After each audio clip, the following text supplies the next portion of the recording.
আছে কিছু হালকা, যেগুলো চলছে বেশি চট্টগ্রাম আর সিলেট বিভাগের ওই জেলাগুলোতে ওরা 180 মাইল বেগে চালাচ্ছে। আমি নাম ধরি না, তারপরও সতর্ক করার জন্য বললাম। এই যে আমার তাহেরি ভাই, জিকির বলেন তো, কেল্লা বাবা, ফতে বাবা, ফতে বাবার নামে কোন জিকির আছে?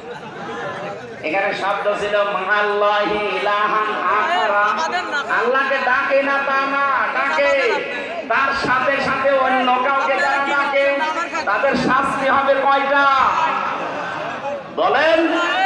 ডবল হবে, ডবল। যেহেতু রেকর্ড হচ্ছে, এটা সারা বাংলাদেশে কালকে ছড়াবে। যারা জেনে হোক না জেনে হোক এই গোনায় আছেন, আপনি এখনই থামবেন। আল্লাহ বাদে অন্য কারো জিকির করা মানুষের জন্য জায়েজ নেই, এমনকি নবীজিরও জিকির